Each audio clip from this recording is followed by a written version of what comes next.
Funding for Frontline is provided by this station and other public television stations nationwide, and by the Corporation for Public Broadcasting. Tonight on Frontline, a war being fought in Nicaragua, but paid for in the United States.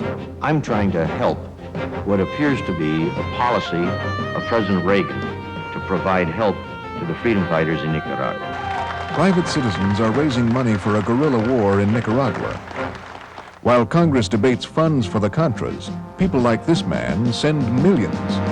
Is this legal? It's a fine point, I'll admit that. Tonight, who's running this war?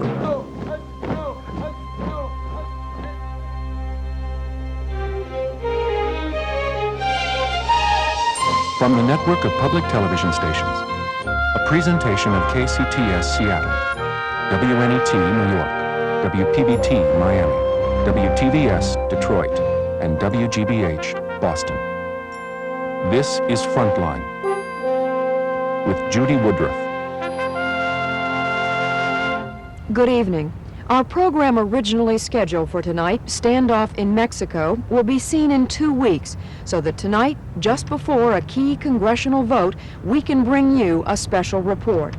On Sunday evening, President Reagan urged the American people to support his aid package to the Nicaraguan rebels, the Contras. He asked for $100 million, $70 million of which is military aid.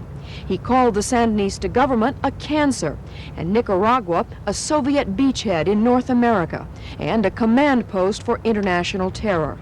Those are fighting words, and tomorrow the battle will be joined here in the Capitol, where many members of Congress disagree, not about the Sandinistas, but about how the president wants to deal with them, and who he wants to use, the Contras. Some congressmen fear the possibility of a long and bloody war, and the direct involvement of U.S. military forces. 2 years ago, they cut off all military aid to the Contras, and tonight we look at what has happened to the Contra army since then, and how without that support from Congress, they have managed to receive millions of dollars in aid from private U.S. citizens to help them run their war against the Nicaraguan government. Our program is called Who's Running This War? It's produced and reported by Martin Smith. Los soldados alzamos armas. In a remote stretch of jungle along the Honduran-Nicaraguan border, a mass is being given. Y los colores brillan en alto como un sol. The Mass is to celebrate the Day of the Dead, a major Latin American religious holiday. These U.S.-backed Nicaraguan counter-revolutionaries, or Contras, are commemorating the occasion by standing guard over a coffin, a symbol of fellow soldiers who have died at war.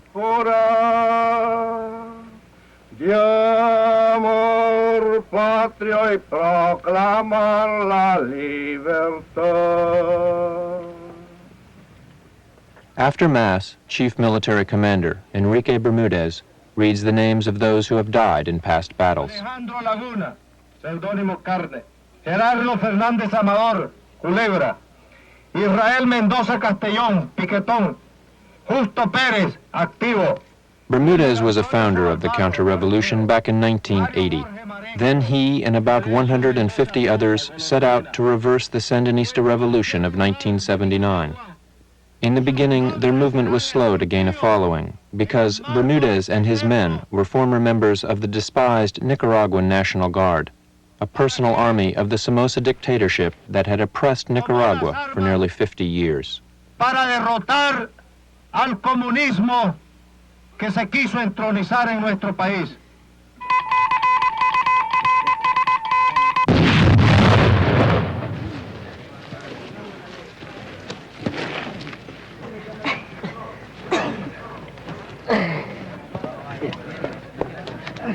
Otro. Otro. Uno. Uno, dos, tres. The United States began training and funding the Contras secretly through the CIA in 1981. Since news of the operation first leaked back to the U.S. in 1982, the policy has been fraught with controversy. The Reagan administration insisted that a second Cuba in Latin America was unacceptable. Other Americans questioned whether supporting a paramilitary force to overthrow the Sandinistas was the best means to achieving U.S. goals. Still, by the end of 1983, the Contras had already received around $80 million in covert aid. The war was underway. Bermudez's once small band of men had grown to become the largest guerrilla army in the history of Central America. Bermudez says it would not have happened without U.S. support. El apoyo que hemos obtenido, hablando en términos económicos, ha sido muy importante para poder llegar a estructurar un ejército como el que actualmente tenemos. Sin ese apoyo no hubiera sido posible llegar hasta el punto donde estamos. Bermudez's army, the Nicaraguan Democratic Force, or FDN, operates out of base camps along Nicaragua's northern border.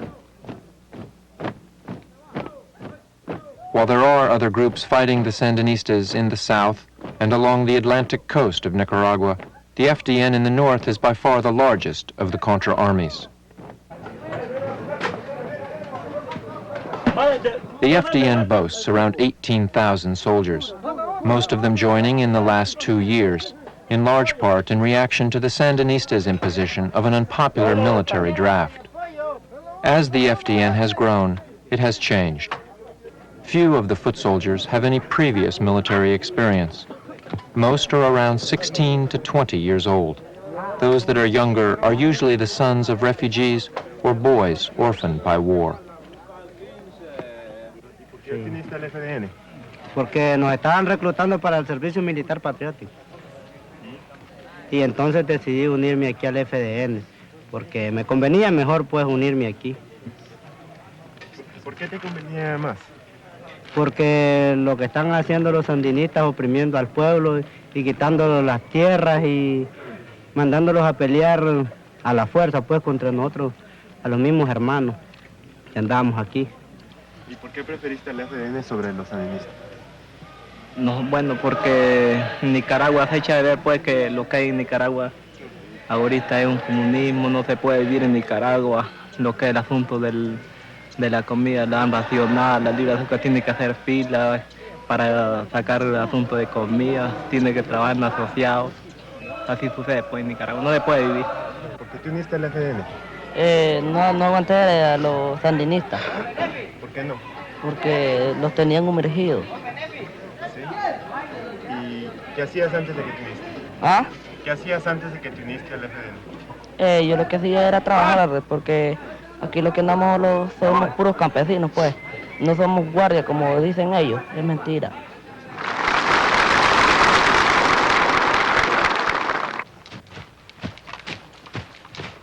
It is true that the foot soldiers of the FDN are not primarily former guardsmen. Yet the stigma of the FDN's ties to Somoza's old army remains.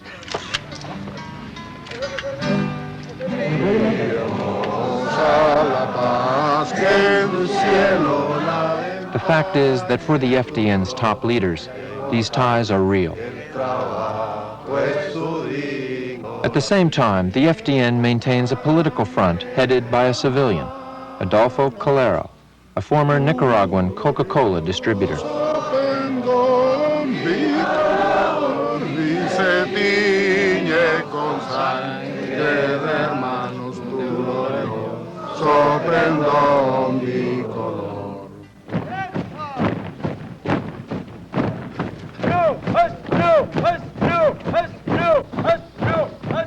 Calero plays down the FDN's links to the National Guard, an army that when in power earned a reputation as among the most corrupt armies in all of Latin America. It's clear that a lot of the foot soldiers, the majority, the vast 99% of the foot soldiers are young men who were kids when Somoza left So when Somoza was in power, they were being born. But isn't it also clear that many of the leaders, the top leaders for sure, were members of the National Guard? Then you haven't met our top leaders then. Who are our top leaders? Enrique Bermudez. Enrique Bermudez, yeah, he's a top leader. He was a member of the National Guard. Invisible. Invisible is a former captain of the National Guard. Who, and he is a top man. Invisible, well, let's say he's one of our best educated men in operations. Mike Lima. Mike Lima was a cadet in the Nicaraguan military academy. He was never an officer. Comandante Mac. Comandante Mac was a sergeant. In the National Guard? Yeah. Juan Gomez. Juan Gomez he's an aviator, he's a pilot. Was he a pilot for he was a pilot. Somoza? No, he was a pilot of the Nicaraguan Air Force. Under Somoza? Under Somoza, yes. And Calderon Lopez? He is also a top man, and he was a member of the National Guard. He's he's a lieutenant, yes. The presence of former guardsmen in the leadership of the FDN has led critics of Reagan's support for the Contras to charge that the U.S., in its eagerness to fight communism, has backed an army that promises little more than a return to the past. For 2.5 years, Edgar Chamorro, a former Jesuit priest, was a high-level member of the FDN's political directorate. As an FDN leader, Chamorro says he gradually became uncomfortable with the FDN's lack of political vision, and in 1984, after numerous disputes with Calero, he was forced to resign. Today, Chamorro believes that U.S. support for the Contras is a mistake. The Contras were designed by the CIA as a pressure group, and maybe more than pressure, to overthrow the Sandinista government, or to bleed them, to make them suffer, to set an example. But basically, they was an instrument of U.S. policy, and it's a bad instrument in the sense that it's a military effort where they are killing a lot of poor peasants. They're exploiting Nicaraguan people to fight on the name of democracy. The FDN has a notoriously bad record on human rights. While accounts of atrocities have also been documented on the Sandinista side of the conflict, the majority of abuses have been blamed on the Contras. Fighting with American money, the Contras have been accused of rapes, tortures, and the murder of innocent civilians.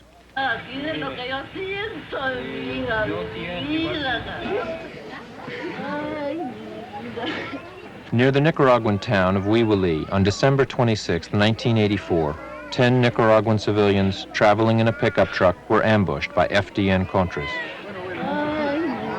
5 women and 2 men were killed.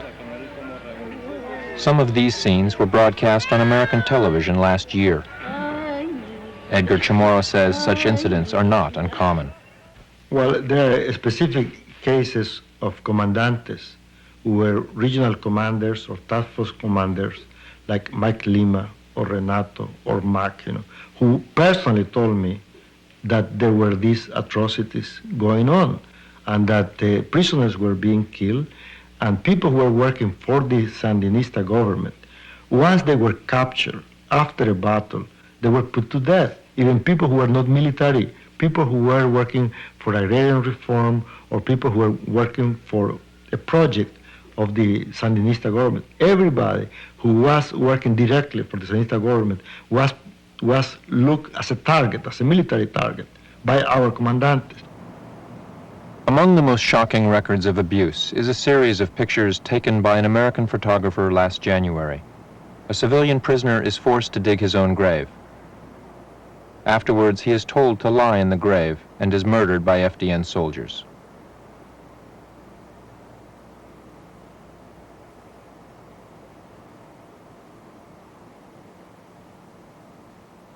What do you do with prisoners, Sandinista prisoners? The type of war we fight does not lend itself to take prisoners. We could not be bringing to our camps prisoners. So the Sandinista soldiers that we capture, they either join us, which is most of the cases, I would say, or are set free. Do you ever kill prisoners? No, we do not kill prisoners.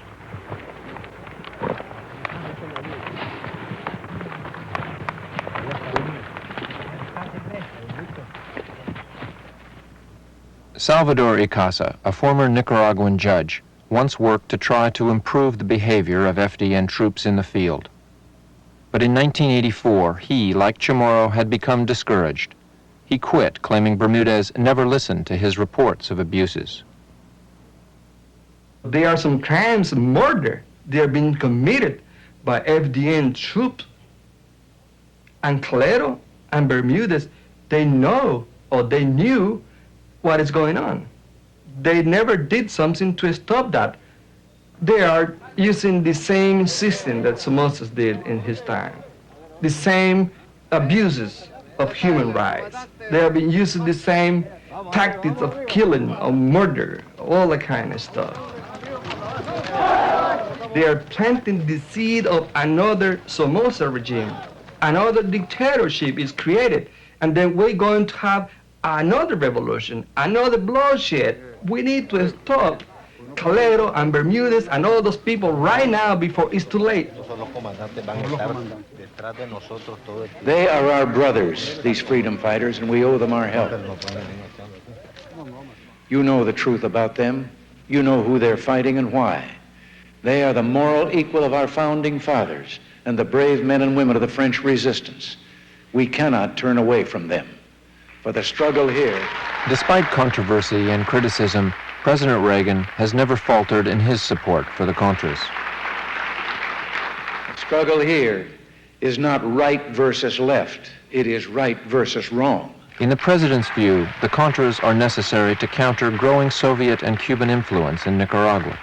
All they need is our support. All they need. What has worried the president is Nicaragua's military buildup. Since the 1979 revolution, Nicaragua's army has grown from 8,000 to 65,000 soldiers, plus a people's militia of another 200,000 people in arms. There are Soviet tanks and helicopters as well as Cuban advisors.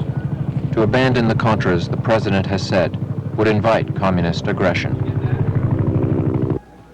Guerra! Guerra! Matar! Sangre! In their first years under CIA management, the Contras posed little real threat to the Sandinista government. They earned instead a reputation for cruelty and ineptitude, and in the spring of 1984, the Congress voted to cut off all military aid. The aid cutoff put the White House and the FDN in a difficult position. Despite their lack of military success, problems inside Nicaragua led to a swelling of Contra ranks. At the very least, there were more mouths to feed, more uniforms to buy. In 1985, the president convinced Congress to approve a compromise $27 million in non-military, so-called humanitarian aid. But that wasn't enough. So in the meantime, the White House encouraged private American citizens to come to the Contras' rescue.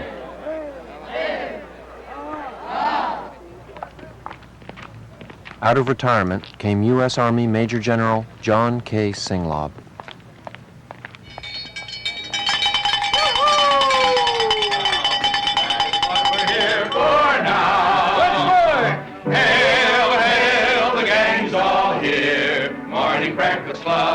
Morning breakfast lovers, chow, chow, chow, chow. We all want chow. That is what we're here for now. It is my view that now is the time that we should go on the offensive. I say that it is time to go on a truth offensive. Let us tell it like it is. General Singlaub is, outside of President Reagan himself, probably the best PR man the Contras have. Here, Singlaub is addressing a group of senior citizens in Phoenix, Arizona. Is an evil empire. His theme Another is favorite communist disinformation. theme that I'm sure you've heard many times is, well, that bunch of Contras are nothing but a bunch of former followers of Somoza. They refer to them as Samosistas. They are members of the National Guard who are disgruntled because they were thrown out by the Sandinistas. This is pure fantasy. As a matter of fact, the majority of the fighters in Nicaragua who are opposing the Sandinistas are about 18 years old.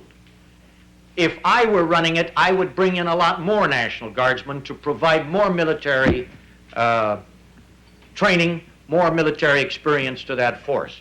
But for political General reasons, Singlab is also a very successful fundraiser. He refuses to say just how much he has raised, only that it is in the millions. On the other hand, the FDN estimates that private aid from the U.S. and abroad contributed $25 million over the past 2 years. I urge you, I beg you, to please help us help them. Thank you.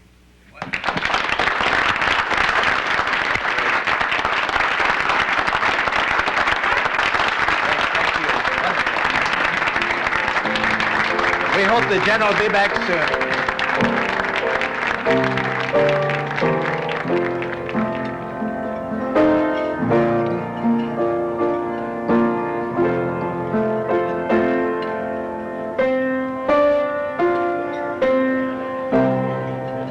Compared to what the president wants to give, the total private aid contribution is small. But what's important is that private aid has kept the Contras alive. Singlab, meanwhile, continues on a grueling schedule that has taken him to 48 states and over 20 foreign countries in the last 24 months.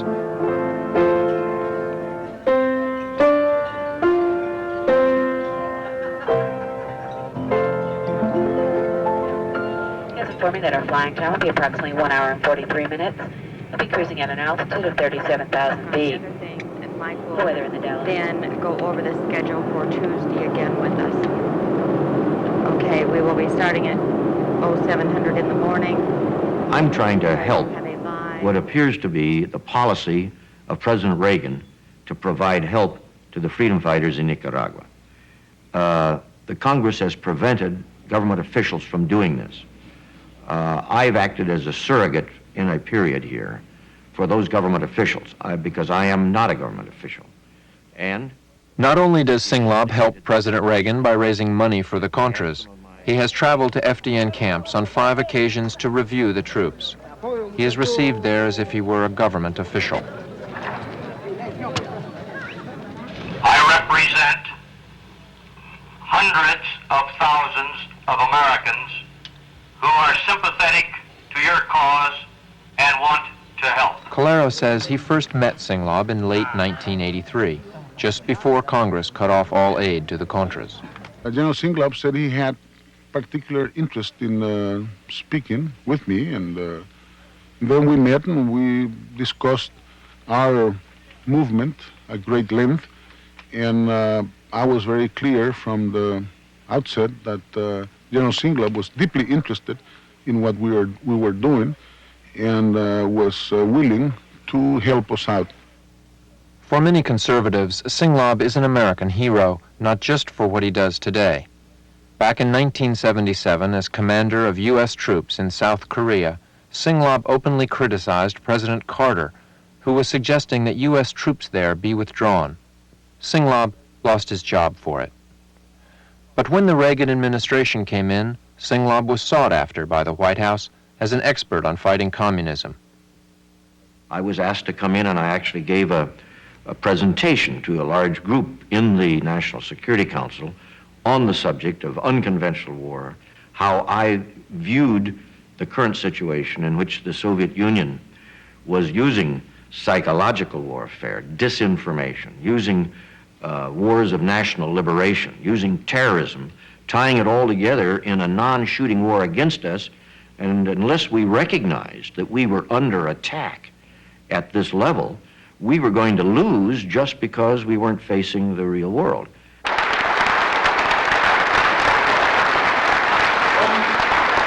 Dear General Singlab, I am pleased to send warm greetings to you, the United States Council for World Freedom, and all those attending the World Anti-Communist League's 18th Annual Conference. Singlob's renown as an expert on unconventional war also brought him to the presidency of the World Anti-Communist League, an international organization with members from over 100 nations. Here, Singlob reads a message from one of the League's key supporters. In this noble cause, our combined efforts are moving the tide of history toward world freedom. We must persevere and never falter. I send you all who help in your crusade for liberty my best wishes. God bless you. Sincerely, Ronald Reagan, President of the United States.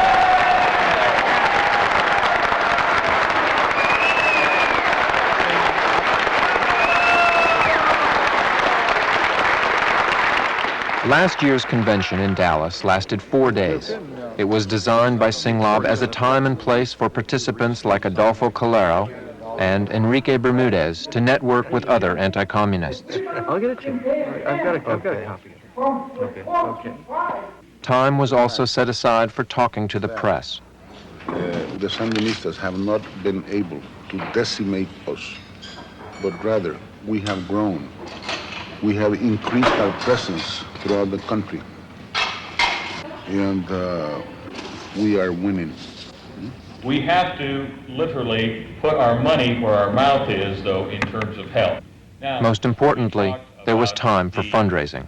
With that in mind, I told General Singlob at lunch today that I felt that we should raise $100,000 here within the next 2 days for direct aid to the armed resistance in Nicaragua. In fact, I think if we can come up with a commitment of $100,000 within the next 2 days, and we go to the press tomorrow afternoon, I'll go on television and challenge the people of Dallas to match that with $100,000, and I will bet you money that we'll have $200,000 by Monday.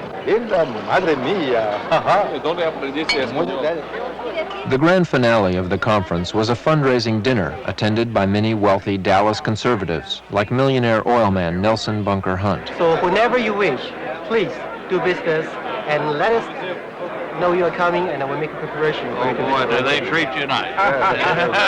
They treat you nice. Ellen, will you please come up here and let me honor you with a very small token of our appreciation.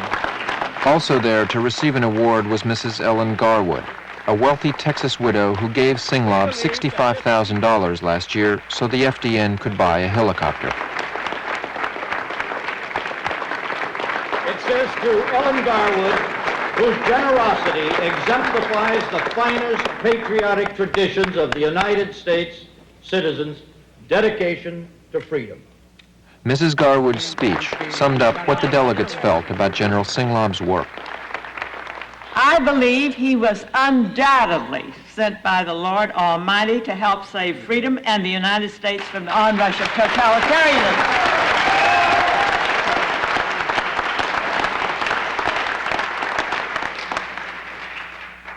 Our government's not doing it yet, but with General Singlob, given the go-ahead by God and President Reagan, freedom in our country may possibly survive.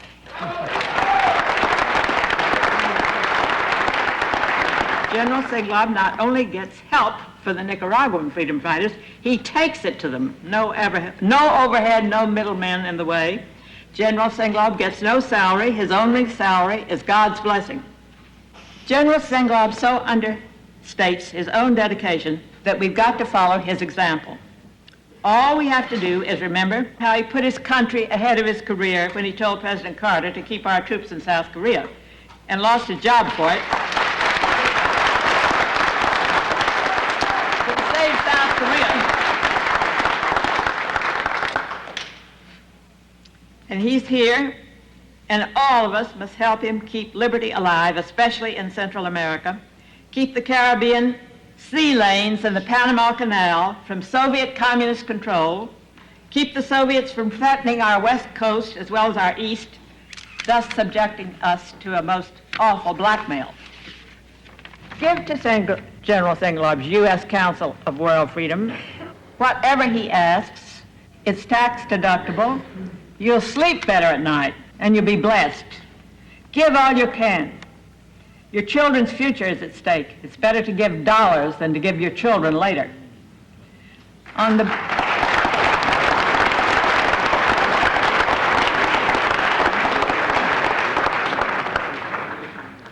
You know something? I can hardly wait to learn how to fly that helicopter, Lady Ellen. Take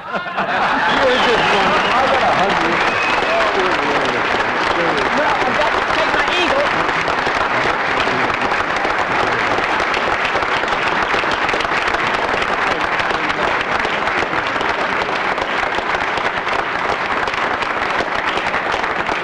Isn't she great?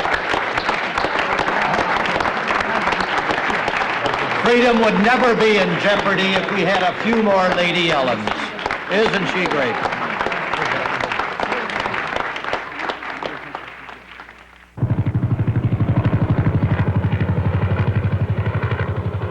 Besides Singlob's U.S. Council for World Freedom, there are many other private American citizens aiding the Contras. CMA stands for Civilian Military Assistance. CMA is led by Vietnam veteran Tom Posey. Have y'all had any problems with the Sandinista helicopters yet? Yes. Posey regularly arranges for CMA members, most of them U.S. military veterans, to come to Central America on training missions. Here, Posey is going over supply needs with some Creole Contras from Nicaragua's Atlantic coast. 142 miles inside Nicaragua. Americans are scared to a certain extent that communism is winning in this hemisphere, and we must, by all means, stop it. So we've drawn the line here in Nicaragua, and we're going to do everything humanly possible to stop communism and defeat it. We're not fighting the Nicaraguans down here. We're fighting communism. Another outfit is the Caribbean Commission, run by Dr. Alton Oxner of New Orleans. I had this for you. Well, that's very fine. Oxner has called for a nationwide marketing campaign to help portray the Contras in a better light. Here, Oxner is showing a poster he had designed to Mario Calero, the brother of Adolfo Calero, and chief of logistics for aid to the FDN. I mean, that's the concept. There's one thing that I can tell you right now I don't like, Okay. Dr. Oxner. Tell me. These are the colors of the FSLN, the Well, Sandinistas. We've got to change that. Good. And this Vaya con Dios has got to be in blue, because we're buying all sorts of blue spray paint, and we're shipping down 3,000 cans, all right? And we're going to show them how to do graffiti. Okay. Well, now, first of all, that's good, because these are the things we want to discuss. Another marketing strategy devised by Oxner is called Adopt a Contra. For $50 a month, a sponsor can support an individual fighter and receive a freedom fighter portrait in return. The purpose of the Adopt a Contra and its family program is to humanize the freedom fighters. As you know, they have a very bad image. They're being cast as callous mercenaries, when in effect they're very young people with families fighting for a purpose. You've been kind enough to let us do the Adopt a Contra program, which I think will help humanize the Contras, and this is just another method, I think, to help market them in the good image that I think they deserve. Now, Private aid raises a serious legal question. Can private American citizens assist a guerrilla army intent on the overthrow of a sovereign government? This is the warehouse in New Orleans through which private aid to the FDN comes and goes. Singlob and others claim the aid is legal because it is humanitarian. Food, clothing, medicines, even spray paint. Since Congress authorized humanitarian assistance last July, Singlob says there can be nothing illegal about this aid. Singlob claims he would only be violating the law if he were to raise money for guns or ammunition. At a protest outside of one of General Singlob's fundraisers, he was confronted by a lawyer on this issue. Right up here. You're aware of the provisions of the United States Criminal Code, Section 960, which makes it a felony for any person in the United States to knowingly begin or set on foot or provide or prepare a means for or furnish the money for or take part in any military or naval expedition against any foreign government with which the United States is at peace. Are you aware of that? Yes. And are you aware of the provisions of the Federal Criminal Code governing conspiracy? When two or more persons agree to violate the criminal code?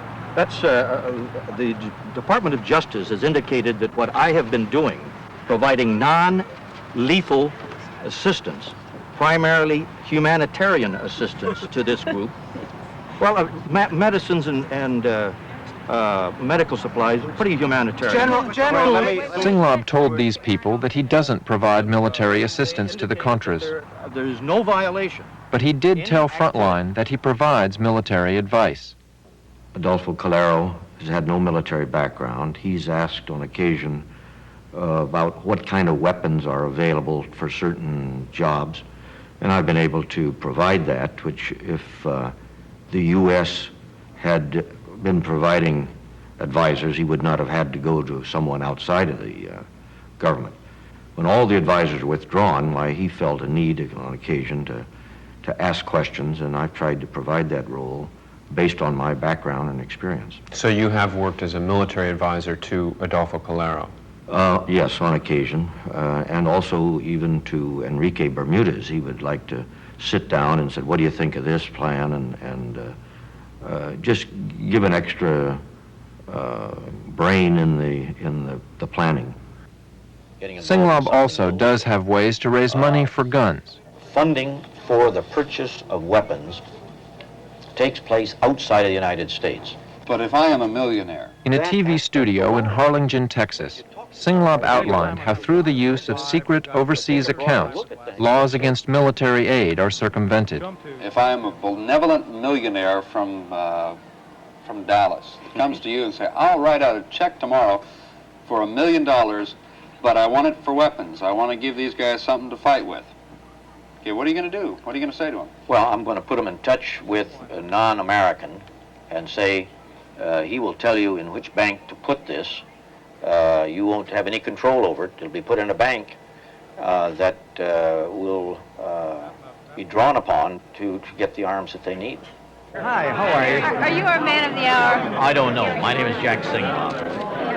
I am just so impressed with what you've done for this Singlaub country. gave an even clearer picture of how money for guns gets raised at a luncheon in Tucson, Arizona. News is, First, Singlaub gave his usual speech about the freedom fighters, finishing with a plea for support. I ask for, I plead. He then added that he could only raise humanitarian aid, but that if someone wanted to give money for bullets and not bandages, they could see him afterwards and he'd tell them what they could do. In Tucson, you said before that group that if someone here is not interested in giving non-lethal aid and wants to buy bullets for the freedom fighters, then see me privately and I'll tell you what we can do. Now, why is that not illegal activity? Well, because I'm not soliciting funds. I have no knowledge of the account. I'm not moving any funds. I think that providing him an address or a telephone number where he can contact the FDN people that have control of that account cannot be considered an illegal act on my part. But you don't consider that soliciting funds when you stand up and say, we want support, we beg for your support, and then you say, see me privately and I'll tell you what we can do? No, I don't think so. It's a fine point. I'll admit that. I wondered, on your way out, I could speak to you for about a minute. Okay. I got something that I think you'd be interested in, and I didn't want to do it here with you. Right, okay, understand. God bless America. The religious right has also been very active in its support of the Contras. At the National Religious Broadcasters Annual Convention in Washington this February, the Contras were on the agenda. Two press conferences not previously announced, the subject of Nicaragua in the Delaware room directly... President Reagan used the opportunity to send a videotape urging TV evangelists like Jerry Falwell and Pat Robertson to raise money for the Contras. The call is urgent. We must act now. The time has come to give both moral and material support to these brave freedom fighters. According to an unnamed White House official quoted in this Associated Press story last fall, the White House has run the private aid campaign from the beginning. The article names General Singlaub as the administration's chief fundraising contact and claims he was advised by the White House on how to structure the private aid campaign.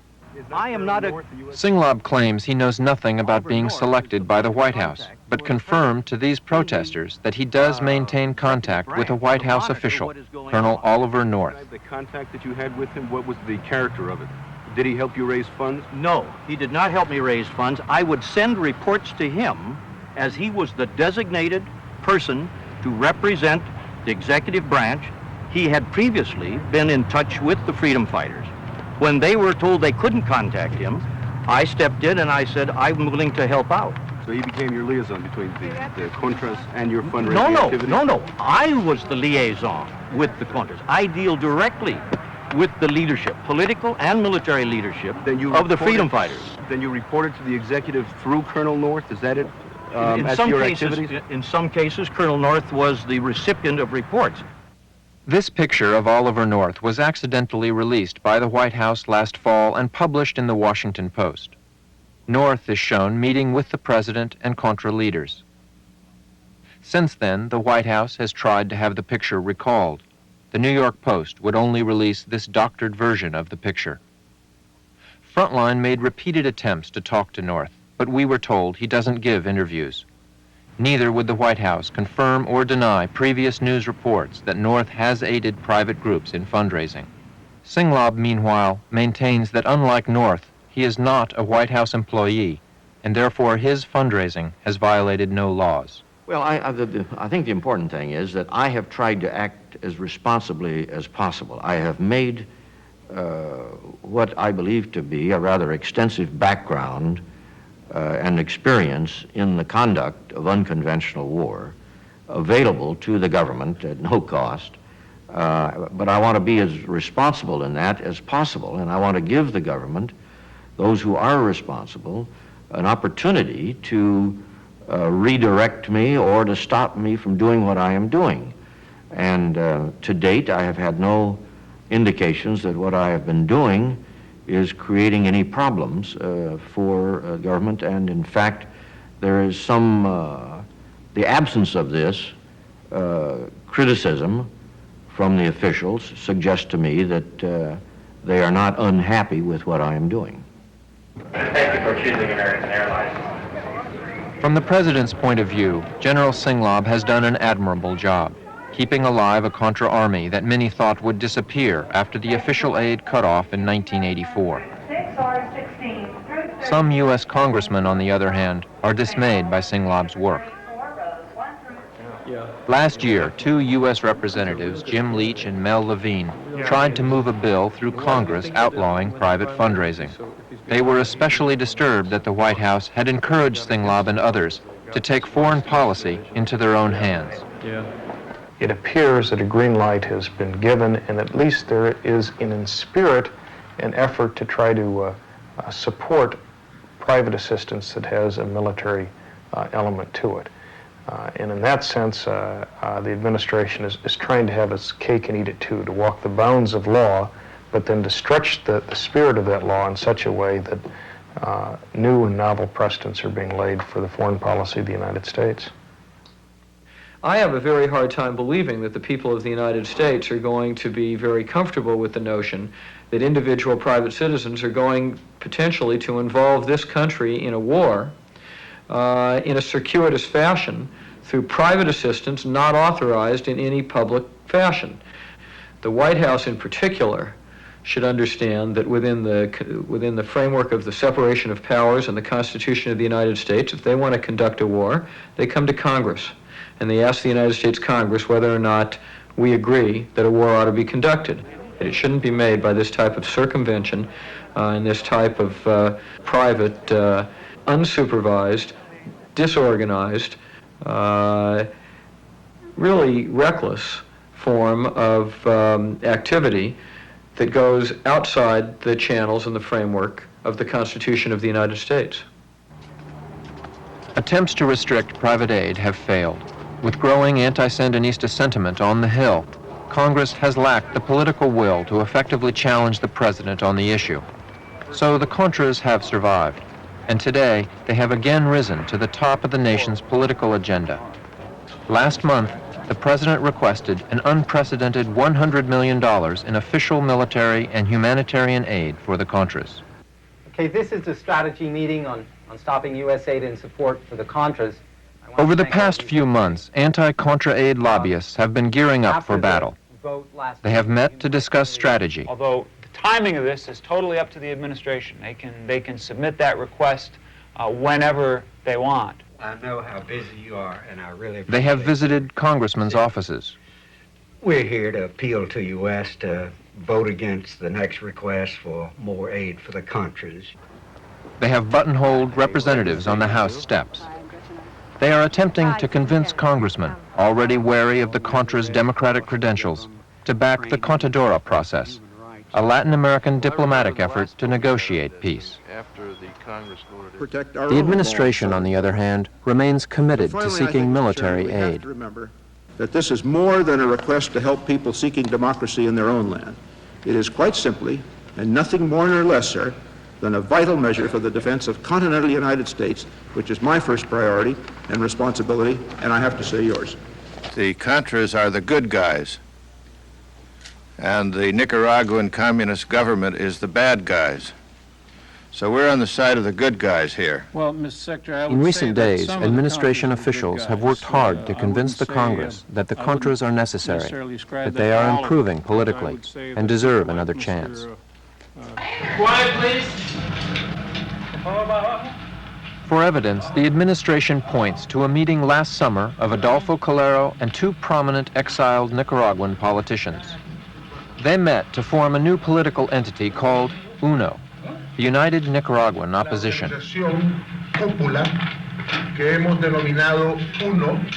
Calero's new partners seem to bring a new respectability to the Contras.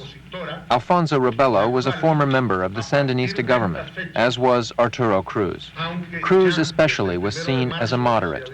He had previously criticized the brutality of FDN troops in the battlefield. The White House claimed the counter-revolution was broadening. Avanzar 5 metros. UNO set out immediately to change the human rights image of the Contras, hoping to gain favor from the U.S. Congress as well as from other Western democratic governments. Private aid would not be enough, they realized. They needed more money and political support. Tenderse. Last fall, UNO leader Arturo Cruz was designated to set up an office to investigate reports of abuses and to define proper conduct. If there are excesses, we're going to work in order to eradicate them.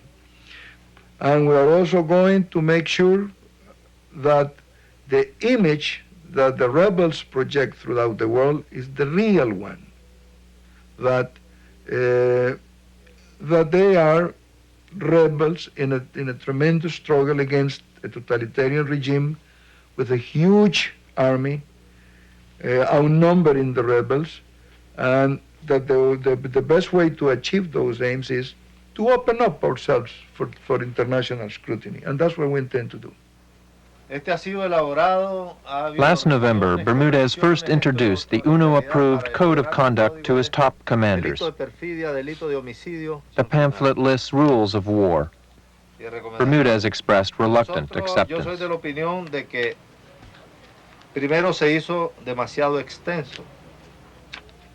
UNO says meetings like this one are evidence of change, but human rights reports from Amnesty International and America's Watch, released last month, contain recent accounts of Contra atrocities in the battlefield.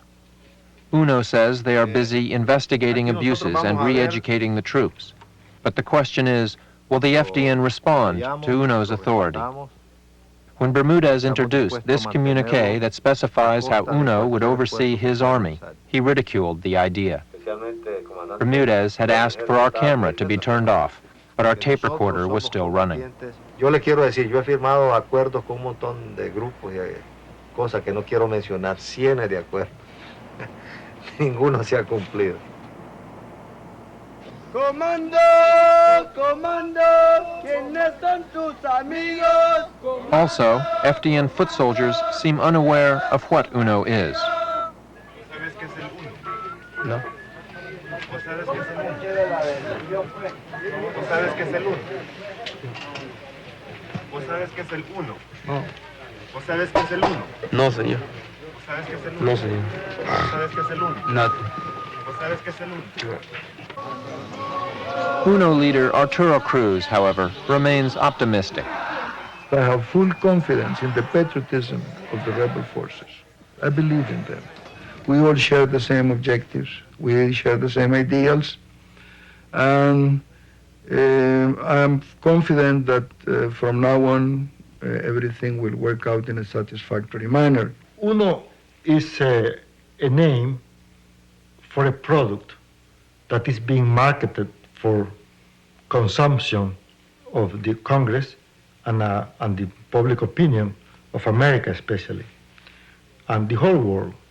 So this is a marketing effort to make the Contras palatable, acceptable, so that Congress will again approve funds for fighting. President Reagan and the administration have been very supportive of the Contra as an instrument of foreign policy, and they need the money. They need the money to buy weapons. UNO is the creation of your government. It's my own belief. I might be wrong, but it's a creation. Even though critics of President Reagan's policies fear that by backing the Contras, the U.S. has created an army that can neither be controlled nor reformed, the White House maintains that the Contras are the best hope for getting rid of the Sandinistas. Y en Nicaragua va a ser el primer lugar en la historia del mundo donde los comunistas atrincherados, instalados, consolidados y desgraciadamente mimados por un mundo democrático van a morder el polvo y los vamos a echar de ahí.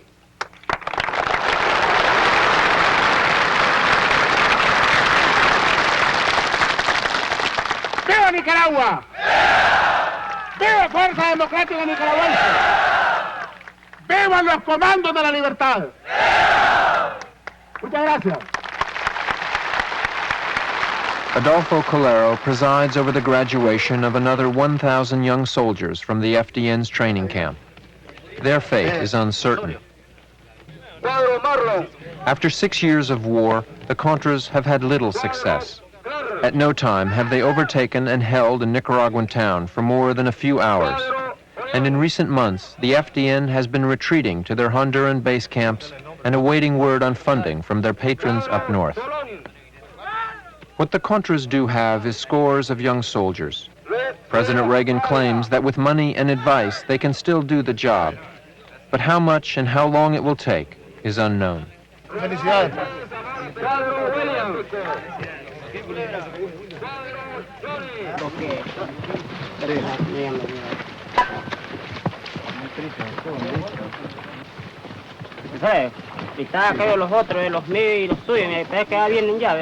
Inside Nicaragua, a few Contras remain at war. They will march for weeks before encountering the Sandinistas. Los otros que andaban con vos. Comandos, atención. Their comandante gives them their final orders.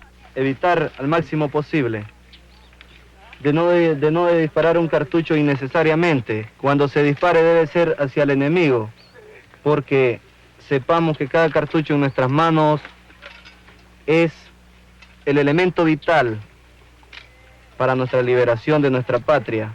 Debemos ser cautelosos, tener cuidado, porque la vida es así, sencilla, sensible. Y tenemos un dicho aquí de que, y tal vez una realidad, de que uno de nosotros muere en el campo de batalla, pero pensamos que es porque Dios lo quiere. Pero Dios dice, ayúdate que te ayudaré. Vamos a hacer nuestro grito de guerra. Con Dios y patriotismo. Dios, patria, libertad.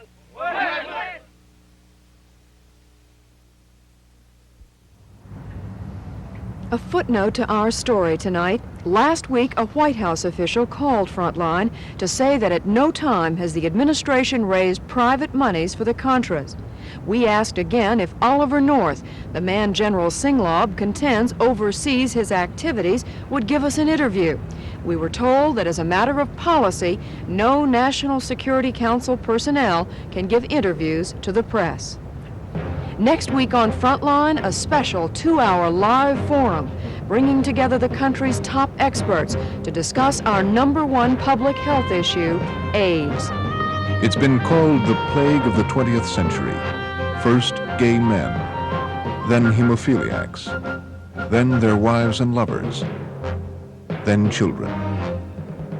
18,000 people, more than half are dead. And 2 million more could get it.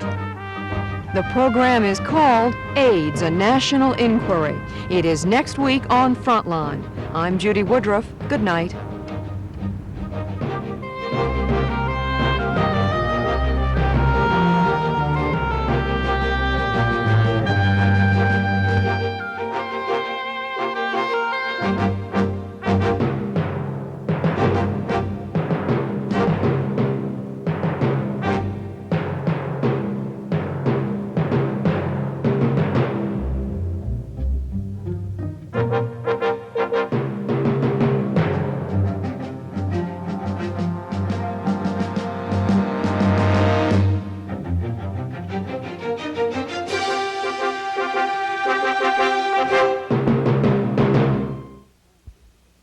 For a transcript of this program, please send $4 to Frontline, Box 322, Boston, Massachusetts, 02134. Frontline is produced for the Documentary Consortium by WGBH, Boston, which is solely responsible for its content.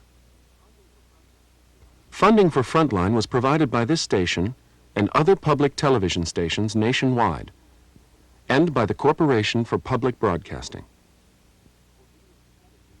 For video cassette information about Frontline, please write to this address.